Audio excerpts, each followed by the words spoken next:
Moi, je vais parler de mon cas, mais je dis, je ne suis pas une référence. Je pèse 52, 53 kilos, difficilement 54 pour 1m73. Mon indice de masse corporelle, c'est pas bon, hein. Je crois que c'est en dessous de 18,5 et théoriquement, je suis en état de maigreur. C'est-à-dire, mon poids n'est pas bon. Je devrais être dans les 56, 58 par là, en fonction de ma taille. Bon, je fais l'effort. Avec le temps, ça va prendre. Mais je pense que c'est encore mieux comparativement à des gens qui ont à peine 20 ans, à peine 20 ans, 22 ans, 23 ans. Mais quand vous calculez le IMC, vous voyez, parce que l'IMC, on appelle ça indice de masse corporelle.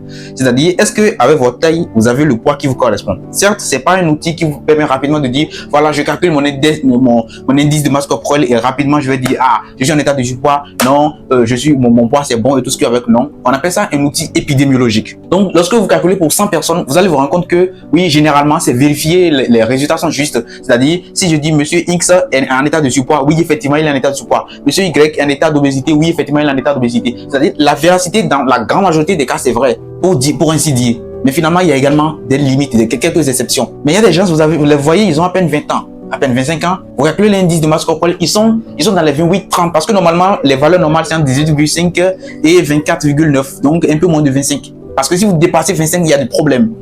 Le simple fait d'avoir un poids élevé, ça peut prédisposer à faire l'hypertension artérielle. Et quand on parle de l'hypertension artérielle aujourd'hui, c'est l'une des maladies les plus difficiles à gérer. Et oui, c'est très important de le savoir. Quand on dit très difficile à gérer, on pense que c'est du blabla. L'hypertension artérielle, vous êtes là, vous souffrez de l'hypertension, vous ne saurez pas. C'est pas, comment on appelle-t-on?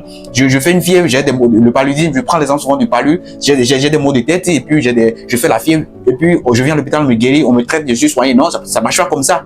L'hypertension artérielle, vous êtes là, vous ne ressentirez presque rien susceptible de vous amener en consultation. Vous vivez votre vie comme si de rien n'était.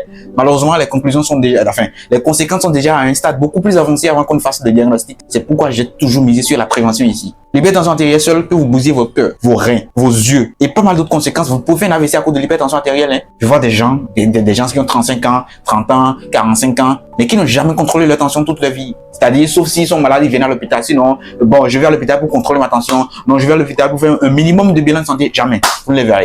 Ils sont tout le temps en circulation. C'est eux, ils fument, c'est eux, ils boivent, c'est eux, ils mangent n'importe comment. Je parle en ces termes, pas en mode agressif, non. Parce que c'est vraiment dommage de voir des gens qui n'ont véritablement pas d'ailleurs les moyens. Et même si vous avez tous les moyens qu'il faut, bon, il y a coach Simon Ouedraogo qui dit souvent, je suis hospitalisé dans l'hôpital le plus équipé au monde. Ça ne veut rien dire. Ça ne veut absolument rien dire. Je suis dans la salle VIP de l'hôpital. Je suis à Chic, le centre hospitalier international de Calavi, par exemple. Je suis là, je suis hospitalisé dans la salle VIP. Ça ne veut rien dire. Vous êtes à l'hôpital, vous êtes malade. Prenez soin de vous. Et comme je le dis, je fais partie de ceux qui pensent et qui croient fermement que ce que nous voulons être dépend de nous, de nos habitudes, de ce que nous faisons chaque jour. Prenez soin de vous.